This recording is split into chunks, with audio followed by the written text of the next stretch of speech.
Hi guys, it's Michelle with Deception Bytes, and I have the sweetest listeners like ever. I really, really do, because last video my cat threw up in the middle, and I'm not sure if you all heard that. I hope not.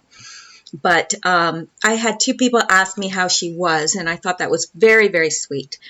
Anyway, this is me. I probably will start using a webcam at some point, but for now, I just feel more comfortable, not. So, also, there is my book. There we go. That's my book, and it's available on Amazon. Might be a good book to read after today's video, because let me tell you, I have not been looking forward to this video, and I'll tell you why. I find that these subjects are very difficult for me personally because of my background. And I'll tell you, one of my undergraduate degrees is in psychology, and I've got a 4-year degree in psychology. And when I was in school, that was my first degree, so I was much, much younger. And when I was in school, I was working as a social worker because obviously I was taking psychology, and I thought that I wanted to do that kind of work. And it was through that I had a run-in with some Satanists. And let me tell you, I've had more than enough schooling on this stuff in the real life. And I know that it exists. I know that it's real. And funny, I went through so much trouble during that time, because what happened is one of the people that I was, one of my so-called clients that I was counseling or whatever, had witnessed a ritual murder, and it drew me into something that I never wanted to be involved in. And and I actually ended up being moved for my safety. And then I ran across it in a whole other scenario when I lived in the States, because I ran into the flip side of that, which is Luciferianism. And let me explain to you the difference, because a lot of people think it's the same. And whether or not you believe in this, it doesn't matter, because they do. They do. And when I say they, when I say they, it's the same people that Q refers to as bad actors. They do believe in it. So it doesn't matter if you believe that it's true or not. I will say that I believe it exists, and I believe that it's powerful. It's not anything I would ever mess with. I believe in the Lord, and that's who I serve. But I'll tell you, the Satanism, okay, if someone says that they're a Satanist, what they mean is they know that Satan is who the Bible says he is. They know that, however traditionally we've thought of Satan, that's how they know and understand him, but they worship him anyway. If you're a Luciferian, what you believe is that Satan, who we would call Satan, is actually God, and they are worshiping what they believe is the true God, who they refer to as Lucifer. But the problem with them is that they speak in a lot of doublespeak, so you won't necessarily know that a person is Luciferian, and you may even believe that they're a Christian pastor. And the Christianity that is on TV right now, and I'll say this from experience, and I do mean experience, because I've been around the who's who of charismania, and it is not true Christianity. It's Luciferianism, and they hide it behind double talk and whatever. But I get all like tongue-tied and everything when I go to talk about this, because I'm telling you, for me, it's an emotional, I just don't like to talk about it. I've seen too much. But anyway, today's subject, or today's Q post, and we're only going to get through this one post. This one post just kind of touches on this. And so you know, I'm going to find it necessary to talk a little bit about, you know, Satanism and stuff. So I did want you to understand that this is not an easy subject for me. And if I stumble or whatever, you'll understand. But anyway, that's, I guess, that. But I also wanted to thank you. There was 2 separate people that asked me last video. My cat threw up, and I'm really hoping you guys didn't hear it. But she was sick, and they asked me if she was okay. So I just wanted you to. I thought that that was so sweet, and it really touched me. And I wanted to show you. Just I'm a photographer too, so I take a lot of pictures of my cats. So this is Picasso, the one that's facing the camera, sort of. So I just thought, I mean, I know nobody cares, but I just thought I would show you. And yes, she was absolutely fine. So let's get into this. November 5th, 2017, 6:41 p.m. I really hope I don't lose my listeners after today, because it's a subject that a lot of people just think is nuts, and it is nuts. If I didn't have the experience that I have and haven't been the places I've been and seen the things I've seen, I probably would think it was nuts too. Pardon me. Okay, who is the Queen of England? Well, I don't think we need to answer that, because I think we all know who the Queen of England is. How long in power? Well, she's been in power for 59 years. She was, her coronation was in 1952, long before I was born. And she remains the Queen to this present day. So that makes it 59 years. Then Q says, with power comes corruption. So obviously, he's just asked about the Queen. Who is she? How long has she been in power? And then he says, with power comes corruption. So we know that he's talking about the Queen at this point. He's saying the Queen is corrupted. I believe that too. I firmly believe that. That's not a popular thing to believe if you're a Canadian, let me tell you. Well, people up here feel very strongly about the Queen. What happened to Diana? Well, I believe she was murdered. I remember the night that she died. I remember where I was, what I was doing. I remember I came in late, and my roommate said to me that Diana had been killed in a car accident, and I was like absolutely floored. And you probably can remember where you were and what you were doing at that time too, because it was just one of those things. And I started looking into it immediately afterwards, but I really started looking into it a few years ago, and I have come to the conclusion that she was murdered, and I think that anybody looking at the evidence would come to the same conclusion. So what did she find out? Q is asking us, what did she find out? I've heard varying stories on this. I've heard such things as she found out that they were reptilian. I'm not sure if I go in for all that. I think that's a little bit out there, but who knows? I've heard that, I mean, it's obvious that they wanted her for her bloodlines. If you really look into it, you know, they're an Illuminati family. They wanted her for her bloodlines because they wanted the royal heirs to have a certain bloodline, and she was it. So, and she even said that herself, that she was just a broodmare, and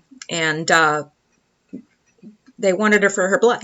And I think that she found out that they're Satanists. I think that she found out a lot of things that she probably didn't want to know. And I only think this because I've been involved in a situation where I found out more than I wanted to know about the people that were around me, much more than I wanted to know. And so that's what I think. Also, I should have gone out and found it for you and played it, but you can do that on YouTube. There is a video that was taken, and it's a naked young man, and he's climbing out of the palace window, and he's strung bed sheets together, and then he falls, probably halfway down. And you can't see what happened to him because of the fence, so you don't know if he died, if somebody came and got him. I doubt that he would have been rescued from that situation, but it looked very odd, and this young man looked very desperate. So why would he be crawling out of a palace window, buck naked, tying bed sheets together? It doesn't make sense. I mean, something nefarious had to be going on. So I would look for that if you haven't seen it, because it really is quite shocking. It's, and it makes me really wonder what happened to this young man. Anyway, why was she running? Well, I think she knew that they wanted her dead. She even said that. She had told her friend that her husband was planning to have her die in a car accident. So she knew that they wanted her dead. But why they wanted her dead, I don't know. There's several stories on that. I've heard that, well, they didn't want her to marry a Muslim because then, there'd be a Muslim that was connected with the royal family and, through the boys. And also I've heard that it was to do with landmines, because she was really adamant about clearing landmines, and that there were some people upset about that. I've heard many, many different stories, and other things that she knew too much. So who knows? I don't know. If any of you know more than that, just leave it in the comment section. Even if it's speculation, because that's what we're doing here. I don't have all the answers for sure. And you have helped me a tremendous amount by, pointing me in the right directions of different things, and filled in some gaps for me. So yeah. Sorry, that is my incredibly loud old clock. It's probably 120 years old, and it's very loud. Okay. So what did she find out? Well, we don't know really specifically what she found out. Why was she running? She knew they wanted him dead. Who did she entrust to help her flee? Well, this is interesting, because there's the whole story of Dodi Al-Fayed, and he was the son of the man that owns Harrods department store, and I think we all know that, and how, I forget his name, the father's name, but Mohammed, I believe, something. Anyway, he owned Harrods, and very, very well off man. And he, has been the one pushing that this was murder. But his evidence is very, very good. Anyway, there was him, but there was also a heart surgeon that she had been dating, and it was just prior to Dodi Al-Fayed. And this guy was a Muslim, and he had planned, like, when they married, the plan was to go to Pakistan. So I think she was very desperately trying to get out of the country. And I heard that with Dodi Al-Fayed that they had purchased a place in California, and they were planning on living there. So it's obvious that she was running. She wanted to get out of Britain, and I can't blame her. But who did she entrust to help her flee? I don't know. Other than they were both Muslim, I don't know if there's another answer to this. And maybe you guys do. What was the cover? Now, I don't know what Q is asking here. Like, what was the cover for what? What was the cover for her death? Well, it was a car accident, according to them. And it was, but we think that car had a little bit of help, because, there was that really bright flash that was shone into the light of the driver. And there was somewhere else that it was written that, I can't remember, but they had planned to use that type of assassination method on somebody else, because that light was so bright that it would, temporarily blind you. And in a tunnel, where, it's pretty evident that you're going to lose control of the car. Why is this relevant?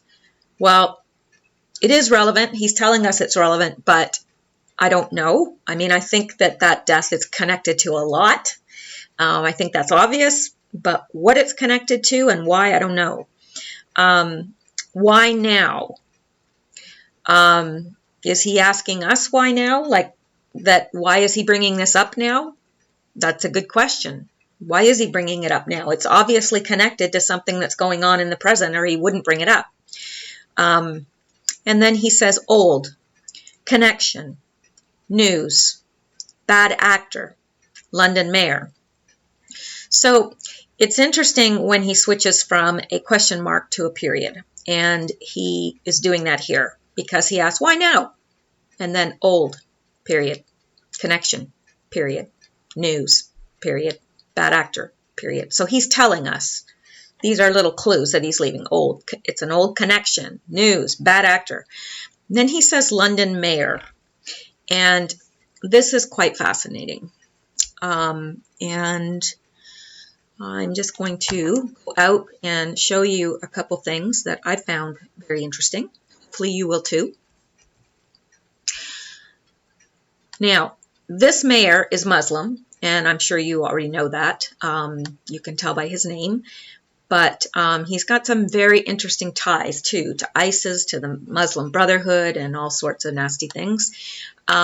Now, he said that the UK should not roll out the red carpet for Donald Trump on state visit. Now, I remember hearing that in the news, but I didn't really pay that much attention to it.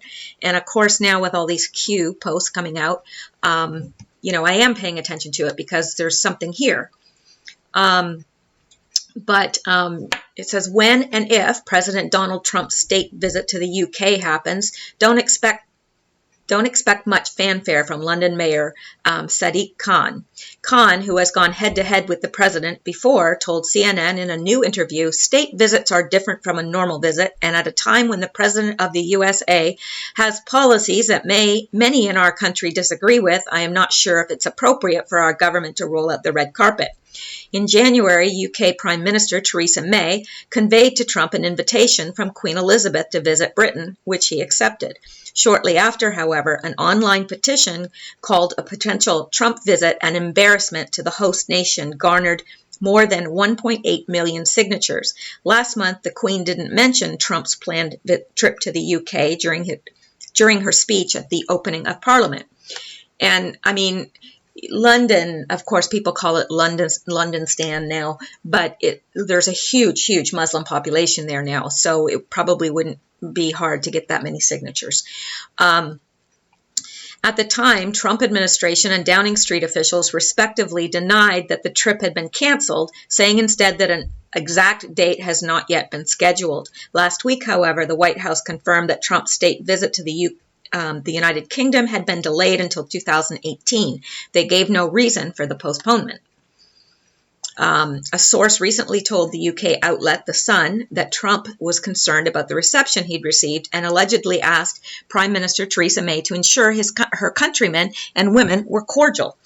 President Trump and Khan have clashed in recent months, with the president lashing out at Khan just hours after the London Bridge terror attack in June.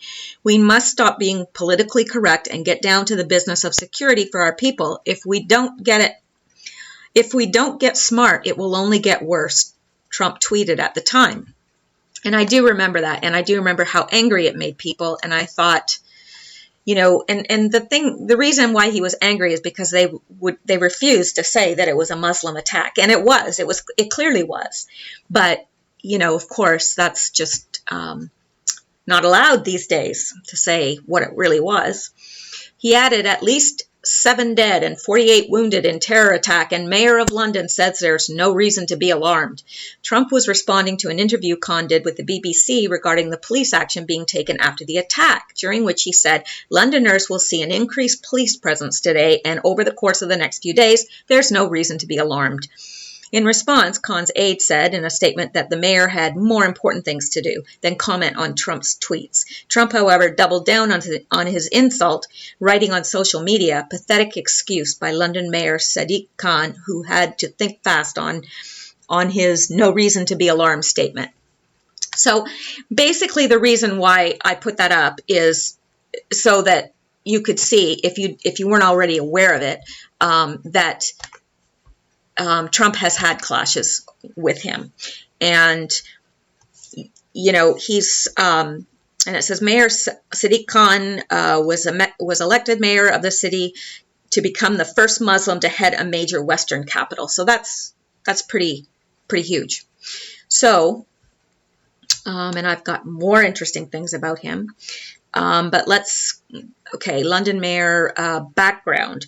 Well, he's the son of a Pakistani bus driver and seamstress. He grew up with 7 siblings in a council house in South London.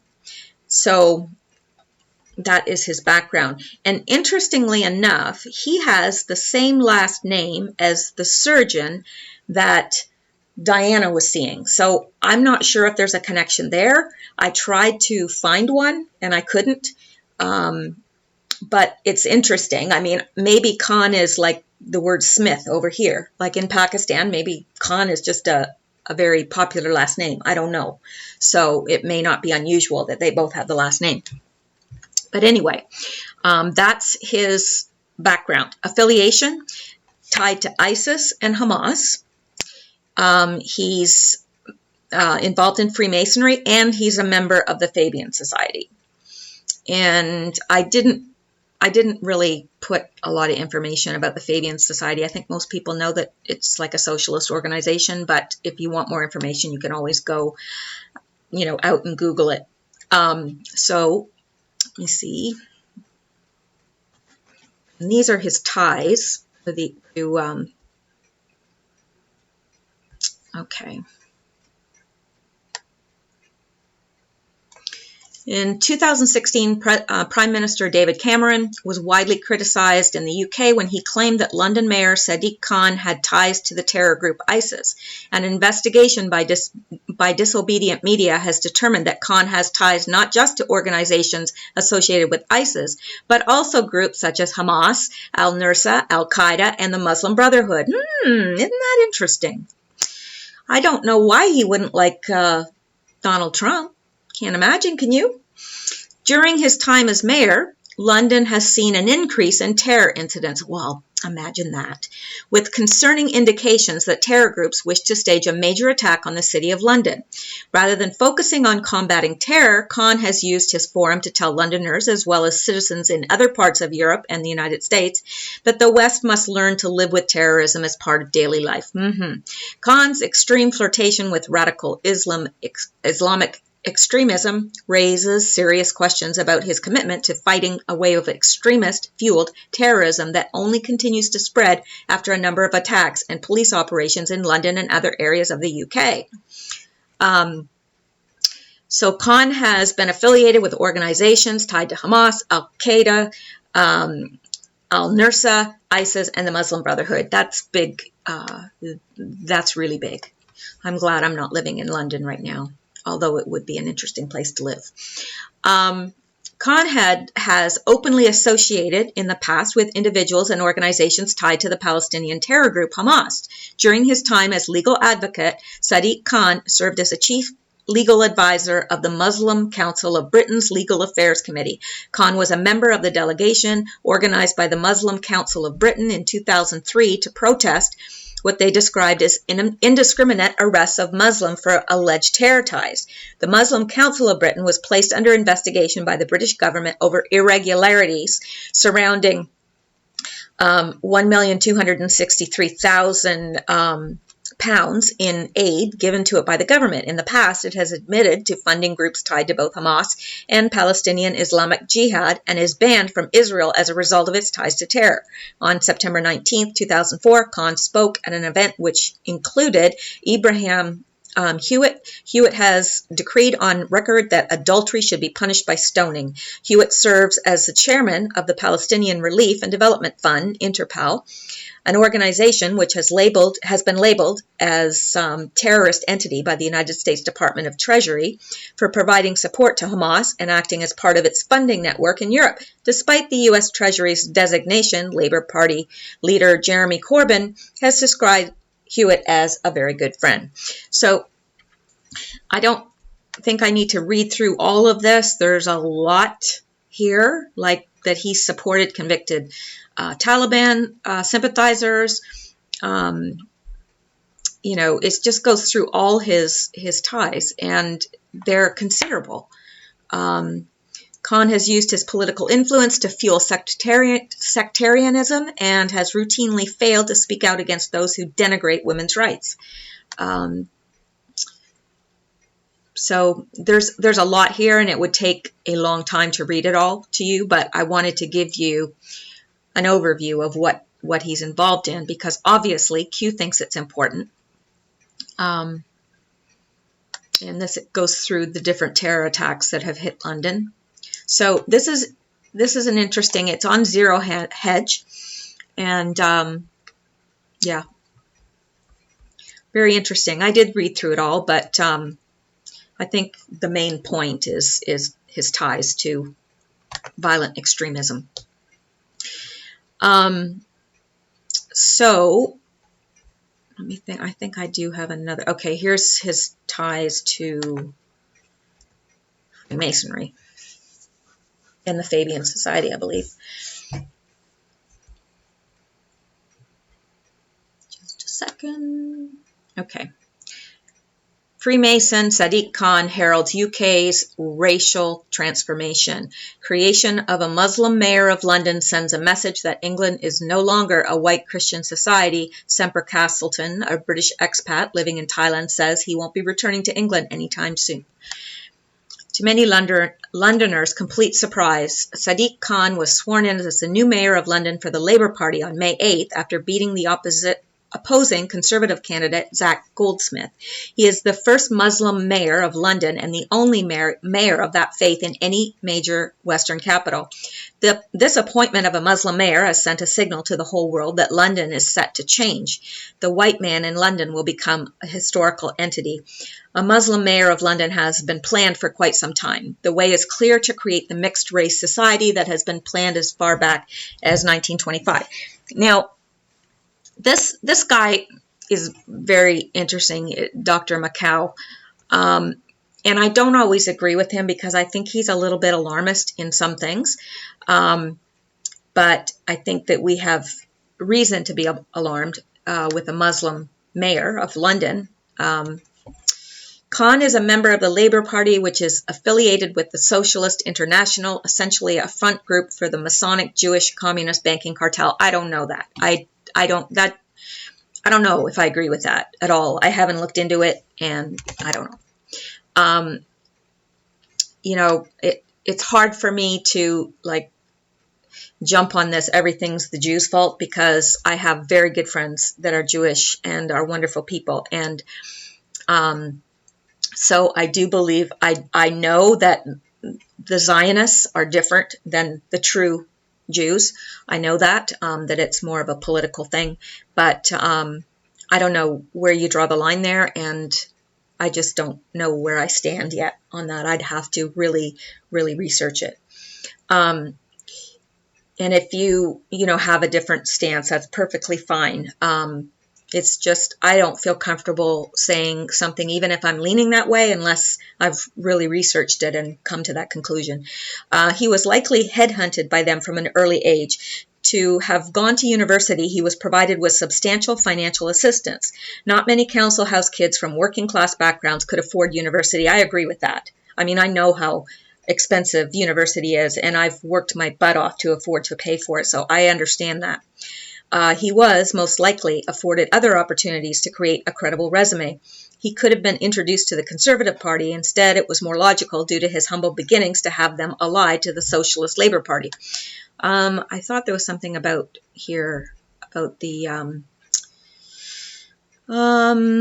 yeah, here it is. Khan is also a member of the Fabian Society, which is a subversive think tank that guides the policies of the Labour Party. This fact on Khan's Wikipedia bio has been removed since 8th of May for some reason. Khan campaigned successfully during 2015 for the release of a British Muslim held in the Guantanamo prison. Let me see. It says an interesting aspect of this unexpected victory is that white native-born Londoners must have been a significant part of Khan's overall 1.2 million votes. White people are bombarded on a daily basis by multicultural propaganda by the BBC and the Rothschild-controlled press. They would vote for Khan to prove that they are not racist. And, not so much in the States when I was living in the States, but in Canada here, wow, like I understand what he's saying because it's like that here. And Toronto, which is not far from me, right here, has a huge Muslim population. And, you know, constantly you're being bombarded that, you know, you're being racist, you're being racist. Now, so far, nothing that I'm aware of has happened in Canada, but I don't know how long that'll be because our immigration policy is very, very open. So, and we're taking in a lot of refugees, and we're going to be taking in a lot more.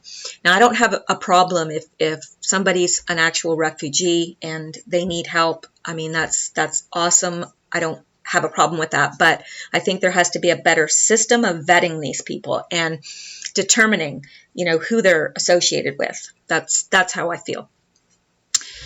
Okay, so oh yes, and Khan says Trump is doing the job of ISIS, right? He refers to moderate Muslims as Uncle Toms, and so that's just that. So he's a Freemason, and he's part of the Fabian Society, and he's got ties to all these extremist groups. Here, Q has asked, connection to the Queen? Well, I think the connection could be Freemasonry. I don't know what else the connection could be, unless it's because he's obviously not a true Muslim, and he's Muslim in name, but to my knowledge, a Muslim, just like a real Jew or a real Christian, cannot be part of Freemasonry because of the oath. And that's my understanding. I'm not saying that my understanding is always correct. It's not. Most certainly not. But that's my understanding at this point. Then he says, British M16 agents dead. I looked and looked and looked and looked and looked for this, and I was determined. I kept trying to find something on this, and I can't, and I don't know what it's referring to. I do know that a British M16 agent who had gotten hold of Bill Clinton's diary mysteriously died, but if there's been other M16 agents dead, I don't know.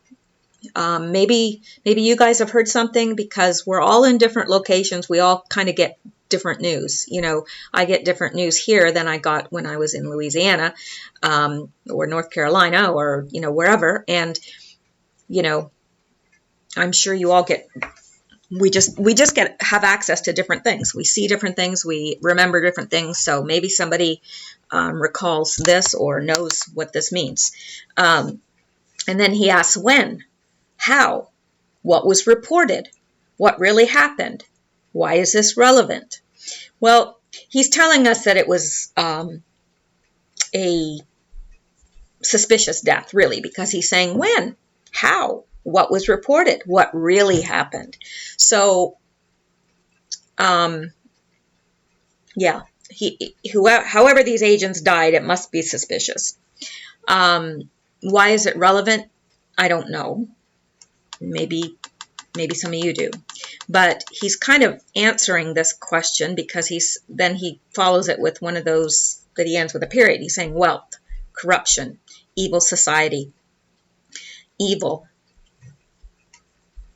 And let me just move down here. Secret society, evil. And you know, we all know what a secret society is, and I think we all understand that Masonry is a secret society, and there's others. And actually, I was doing some research on, you know, the top secret societies, and I want to get a little bit more into that, and see maybe some more connections. But I don't know. So evil. He's saying that they're evil. Yes, they are. Germany. So Germany, we know, I mean, I've suspected this for a very long time, that Germany still has a very important role to play in whatever they're planning. Merkel. And what's the first thing you think of when you think of Merkel? Well, first thing I think of is migrants. Lots and lots and lots of migrants. I don't know. Maybe Maybe you all have different word associations, but that's mine. Just 1 second, I'm going to take a drink.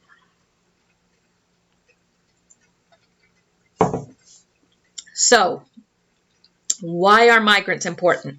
Now, this is something I had a difficult time with, because I know it has always been the plan to flood the West with migrants. I mean, that was written about, gosh, decades and decades and decades and decades ago. So I know that that was a plan, and my understanding of it was that they wanted to bring in the New World Order. You've kind of got to have everybody at a kind of an equal level. So you've got to bring down the countries that have a high standard of living, and you've got to bring up those countries that don't. And that was my understanding of what they might be doing, as well as I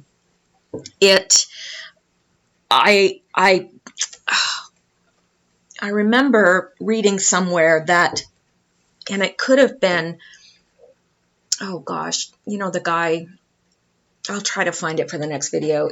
He wrote out like what would happen in 3 world wars, and he was right about the first 2, which was written far before they happened. And he knew because he was part of planning all that. And so the 3rd World War, I thought it said that it would be between, they're trying to force confrontation by the Christians and the Muslims. And, you've heard of the Hegelian dialect, that it's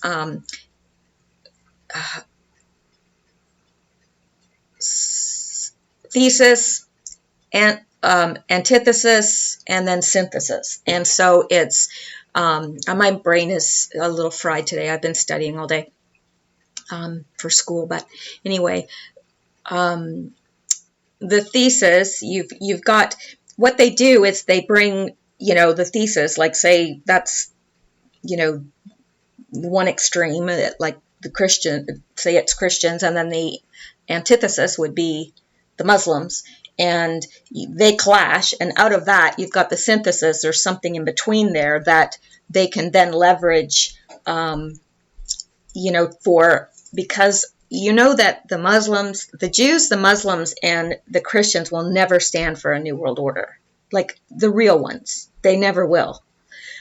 So they're trying to force a war between. And I don't know. I really don't know. But I'm just kind of throwing this stuff out there. And maybe you all can corroborate or say that I am like off my nut, or I don't know. But that's what I've heard.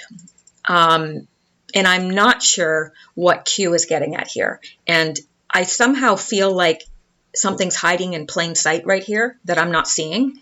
And I hate that, because I'm usually right about those things when I get like that. So there is something here that I'm not seeing. And maybe there's somebody out there that can open my eyes. Why are migrants important? Not sure what the answer he's looking for is. I'm not sure. Assets. He's telling us why they're important. They're assets, but what are assets? Well, we know what assets are. Define assets. I think we all can define assets. Why are migrants so important? What are assets? So he's telling us that the migrants are assets. But what he means by that, I'm not sure. Like, it's obvious that the migrants are important to the overall plan for the New World Order. That's obvious. So they're assets as far as they're concerned, because it's accomplishing their goal. But I don't know. And he's telling us, he does it 3 times. Like, he's asking us the same question 3 times. So he's emphasizing it. Why are migrants so important? What are assets? Why are migrants so important? What are assets? Why are migrants so important? Operations. So is he answering it there? Why are they so important for operations? I don't know. And then he gets into this.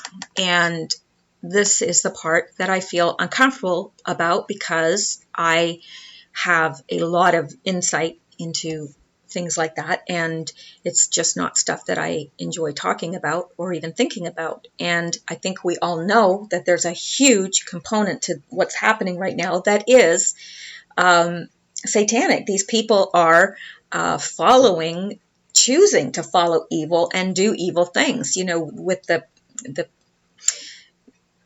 sacrificing of children, pedophilia. I mean, we know that this is happening, and it's just hard to look at.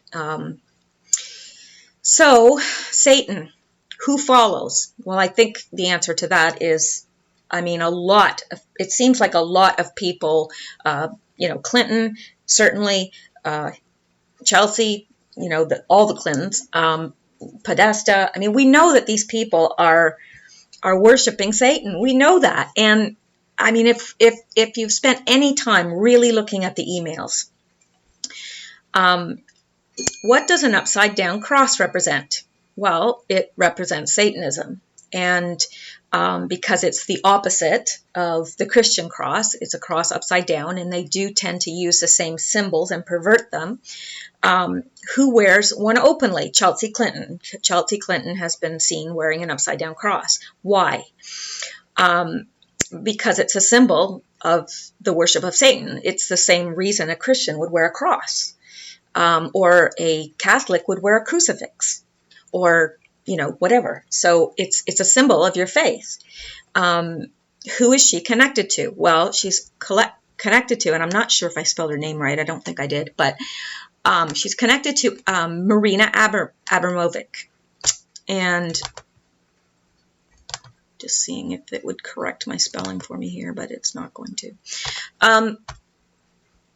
So I think we all know who Marina Abramovic is, and she literally, when I looked into her and everything she had been involved in, it literally made my skin crawl. She is a very, very bizarre woman. And it's interesting because there was an art, oh gosh, I'm not sure what the site was, but it was dedicated to art, and it was basically praising her. And she was saying that, oh, people are saying I'm into Satanism, and oh, this world is so sick that they would think that. Oh gosh, I wonder why they would think that. So I'm going to, and why is this relevant? Well, it's relevant because of what Marina is involved in, and we know about the spirit cooking, we know about Podesta's emails. So I'm going to just take you out here for a minute. I think everybody understands this and knows what this is, but just in case. And this is from the We Are Change website, which for the most part I really like. And this is her painting this little statue or whatever in a corner with pig's blood. This is what passes for art these days. In perhaps the most disturbing WikiLeaks release to date, Tony Podesta, John Podesta's brother, is invited to a spirit cooking dinner with performance artist Marina Abramovic. Dinner with a famous artist might sound deeply mundane, but there is far more to this story. I don't know why. Dinner with a famous artist, I think, would be fabulous, but not her. But, Anyway, Abramovic, 69, is a fairly famous Serbian performance artist who now lives in New York. In an email dated June 28th, 2015, and I know we all know about this email, I am so looking forward to the spirit cooking dinner at my place. Do you think you will be able to let me know if your brother is joining? All my love, Marina. Tony then forwarded the email to his brother, John, asking, are you in New York City Thursday, July 9th? Marina wants you to come to dinner. Mary? I don't know what he's asking. I think maybe that's his wife. I don't know. While this seems like a completely normal and uninspiring email, a look at what spirit cooking is changes things immediately. Now, I'm not going to play this because it makes me ill. It really makes me ill. But if you want to see this performance of the spirit cooking, and I'm pretty sure that probably most of you, if not all of you, have seen this. But this is, it's disturbing. And in the video, Abramovic is seen painting the recipe for the spirit dinners using what appears to be thickly congealed blood. The recipe reads at one point, mix fresh breast milk with fresh sperm. Drink on earthquake nights. Yeah. And this is interesting because this is something else that she wrote. So we have to ask, did John Podesta's brother invite him to go drink semen mixed with breast milk? Yikes. And here's another thing she wrote. With a sharp knife, cut deeply into the middle finger of your left hand. Eat the pain. Now, what's interesting is, and if you Google this, you can see, I probably should have connected this to the picture and showed you, but this has been like a really, really busy day. So if you Google it, you can see a picture with John, and you can see his finger, and it's bent, and it's like, it looks like it's been cut many, many times, like the middle finger of his left hand. Now, how can that be a coincidence? Like, I just don't get how that could be a coincidence. It looks like his finger has been cut and cut and cut. So, I don't know. But if you Google that, you're sure to find it. Abramovic is known for her often gory art that confronts pain and ritual. Her first performance involved repeatedly stabbing herself in her hands. Oh, no, she's not evil or satanic. I think it's completely normal to want to stab yourself in the hands, don't you? I mean, I'd do it myself if I had a sharp enough knife. The next performance featured her throwing her nails, toenails, and her hair into a flaming 5-point star, otherwise known as a pentagram, which she eventually jumped inside of, causing her to lose consciousness. Completely normal. I think that's completely normal. I don't have a problem with it. Do you? Goodness sakes. I don't understand how people are buying this as art, like that they, will pay money to go to a museum or like an art to see this installation. Art installation is what it's called, performing art. During the next, she ingested a medication to treat people who are catatonic, which caused violent muscle spasms. This is her idea of art. She stabs herself in the hands, like in front of people, children, anyone who's at the museum watching this. And then she throws her nails, her toenails, and her hair into a flaming 5-point star, and she jumps in and loses consciousness. Then she ingests a medication to treat people who are catatonic, and it causes violent muscle spasms. Again, there's probably children there, because in every one of her performances that I've seen on the internet, there were children present. Perhaps most famously, in 1974, Abramovic placed 72 objects on a table, including a rose, a feather, honey, a whip, olive oil, scissors, a scalpel, and a gun with a single bullet. Alongside the items was a sign informing the audience that the items could be used on her in any way that they chose. For 6 hours, she remained at the mercy of the audience, allowing them to do as they pleased. During that time, she was stripped, cut, and one audience member even held the gun to her head. What I learned was that if you leave it up to the audience, they can kill you. She had to go through that to learn that. I felt really violated. No, lady, you weren't violated. Okay, something's done to them against their will, that's being violated. When you invite people to do that, how could you say you were violated? They were only doing what you invited them to do. They cut up my clothes, stuck rose thorns in my stomach. One person aimed the gun at my head, and another took it away. It created an aggressive atmosphere. After exactly 6 hours, as planned, I stood up and started walking towards the audience. Everyone ran away to escape an actual confrontation, she later said of the performance. Wow.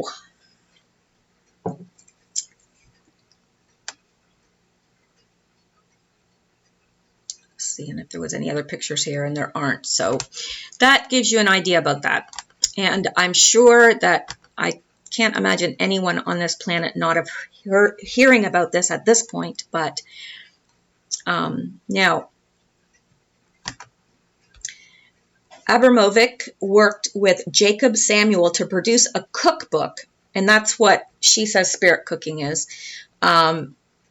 She produced a cookbook of aphrodisiac recipes called Spirit Cooking in 1996. These recipes were meant to be evocative instructions for actions or for thoughts. For example, one of the recipe calls for 13,000 grams of jealousy, while another says to mix fresh breast milk with fresh sperm milk. The work was inspired by the popular belief that ghosts feed off intangible things like light, sound, and emotions. So she's spinning this in an entirely different way, because what spirit cooking really is you are cooking up a spirit. It's basically no different than conjuring up a spirit. And that thing, whatever, it's demonic, and it attaches to that energy. I understand that fully, and I knew what spirit cooking was before, I even saw what it was, because it's evident to me that that's what they're doing. And anyway, Q says cult. What is a cult? Who is worshipped? Well, in this case, they're worshiping Satan, and nobody can convince me otherwise. And you know what? It doesn't even matter if you believe in Satan or not. They do. They do. Why is this relevant? Well, it's relevant because it's tied to people that are very high up in our government, or were at one time. So it is relevant, and I think it is our business. Snow White, Snowden, Godfather 3. I've seen many different takes on who Godfather 3 is, and I'm not sure. It may become clearer to me as I go along, but I've heard many different answers, and they all seem viable to me, but I'm not exactly sure. And speed. Now, I'm not sure what he's talking about. The only thing that brings to mind for me is Speed, the movie. I don't know if you ever saw it. It was actually quite a good movie, and it had Sandra Bullock, and I'm not sure who else was in it, but basically the movie, they had to keep the speed of the bus above a certain level or a bomb would blow up. And, when they ran out of gas, or if they got in a crash or whatever, the bomb would blow everybody up. So that was the premise of the movie. It's a very good movie if you want to watch it, but I don't know if that's what he's referring to there or not. But here's something else here that I think might be interesting. Hillary Clinton is a Satanist and Illuminati defector.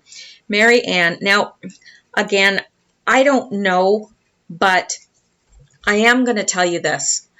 I know a lot of stuff like this just from being in places where I've been. And this is not, it sounds, when you read it, it sounds so far out there. And it's why I don't ever talk about this stuff, because people, will label you as another, whatever. I think you all know what I mean. Excuse me. So this stuff is out there, but I think if you've been around in the conspiracy, I hate to even call it a conspiracy because it's more than that, but if you've been out there, I think you're probably aware that this stuff goes on. But this is a person named Mary Ann, and whom this guy, Dr. McCow, interviewed. Mary Ann claims she was present when Vince Foster was murdered in July 1993. She says Hillary Clinton and Foster were having a screaming match verging on a brawl in his office at the White House. He had threatened to expose her whitewater dealings. A Secret Service agent raised his gun and shot him point blank. And anybody that's looked into Vince Foster knows that was a murder. There's just so many points that But if you want to familiarize yourself with that, you can go out and look. I mean, it was obvious that the body was moved and all, but it was ruled a suicide. We summarized 2008 interviews with Mary Ann as a reminder that Hillary Clinton is a high-ranking member of the Illuminati cult, as well as a criminal and traitor. She is a Satanist who has probably participated in depraved activities such as those described below. Now, the stuff that they're going to describe is, I know this stuff to be true, and that's all I'm going to say. I know it to be true. Now, whether these particular things happened, I don't know. But I know things like this happen. I know that for a fact. I don't want to know. I wish I didn't know. Mary Ann had been present in the White House with Reno and Madeleine Albright when they dismembered a male child. He was stabbed in the heart and they watched him bleed to death. The Illuminati sacrificed children in rituals 8 times a year. Mary Ann, an Illuminati defector who had been groomed for high political office, told me September 21st, 2008. I am summarizing my 2008 interview here and another 14 months later. Much of what she says is simply outrageous. I can't vouch for any of it, but it is consistent with the testimony of other defectors, Savali, Sue Ford, Kathy O'Brien. The Illuminati count on people to be incredulous. That's their protection. The more egregious their crimes, the safer they are. Mary Ann sounds convincing to me. Why would anyone defy the most powerful people in the world? See, I even get thinking about this stuff and I can't talk. Decide for yourself. Also, both interviews, about 14 months apart, are consistent. People who invent stories rarely can keep track of them, and that's true. Some of these people that have described experiences that they've gone through are far braver than I am. And their stories don't waver. It doesn't matter how many times they're questioned. It doesn't matter who interviews them. Their story never changes. The details never change. And if you are a liar, you have to be extremely, extremely intelligent to keep track of all your lies. I don't believe for a moment, and some of these people that they've interviewed, they've had body language experts view it and said, in my view, they're telling the truth. Like, they've got all the signs of telling the truth. And so I do want you to know that this stuff goes on. It sounds like it's way out there, and I completely appreciate that. And I'm just saying I wouldn't have. I know I'm very logical, and I know that I would not believe this if I didn't have proof in my own life that it exists. So that's all I'm saying. Mary Ann sounds convincing to me. Why would anyone? Okay, we just read that. September 21st, 2008 was the autumnal. I don't even know how you pronounce that. I just always call it the autumn equinox. Mary Ann said that tens of thousands of children will be sacrificed that night in Illuminati ceremonies. The children are bred for the purpose or kidnapped. Satanists believe they gain power from killing. Often they rip out the heart and eat a piece of it. They prefer it to be still beating. At Easter, they will kill adults. I don't even know if I can read more of this because it makes me very ill. It really does. And it's happening.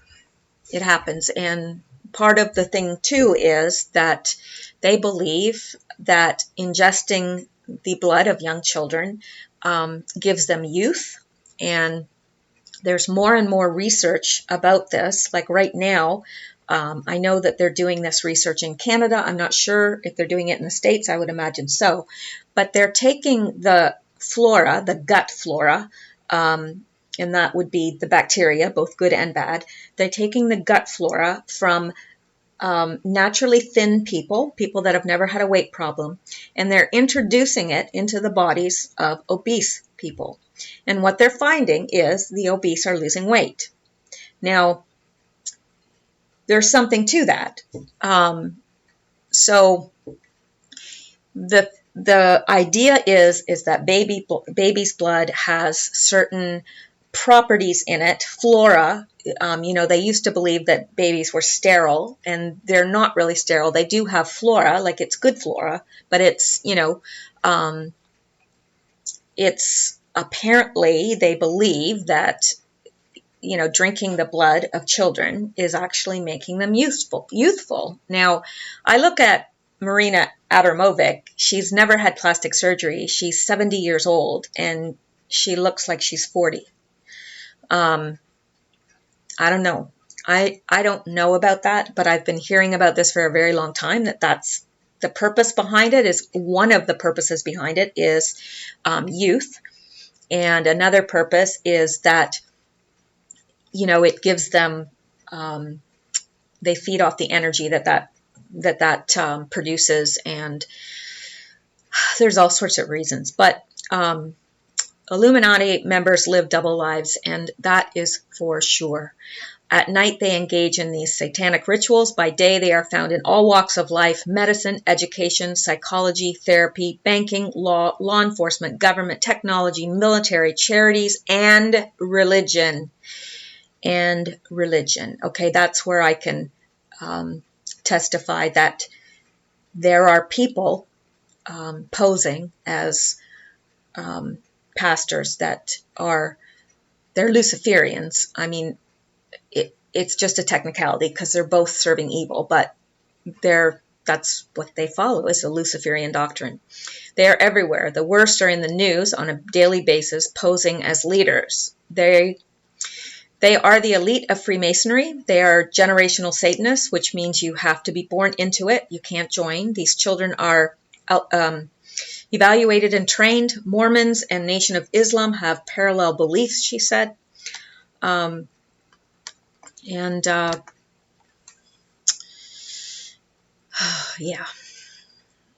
The world has been divided into 10 regions. Of course, we already know this. Different groups are in control of North America. They are related to the crowns of Europe. Many Jews have a prominent role, but the Illuminati is not predominantly Jewish. Muslim, Christian, Mormon, Wicca, Pagan, and New Age groups all play a role. She said 80 to 90% of the House of Representatives and 100% of the Senate belong to the Illuminati. Now, I don't know. I'm not saying this. I'm just reading what this woman says. I know that what she's talking about is real, but whether this is real, I don't know. Marianne said she was sexually abused by her own family from an early age. In spite or because of this, she was groomed to be a prominent political figure. She worked closely with many world leaders and was sexually abused by them. She was tortured when she refused to carry out assassinations. All religions, and I know that to be a fact, all religions are infiltrated and controlled by the Illuminati. The Vatican is rotten at the top. The future Antichrist will be a pope. I don't know about that. I really don't know about that. All countries, including Russia, China, and Iran, are controlled by the Illuminati. You don't say no. The Illuminati is behind the homosexual agenda, AIDS, and the sexual revolution. They foster anything that is in rebellion against the Christian God. So there's other stuff here, but I'm really starting to feel sick to my stomach. This stuff really affects me, and it's just the way it is. So I'm going to leave that for today, and hopefully, I haven't looked ahead at what the next few posts coming up are, but hopefully they're not as ghoulish as the whole spirit cooking thing. So that's it for tonight, and I will talk to you guys later, and I thank you for watching and listening and commenting. I really do. I'll see you on the next one. Bye-bye.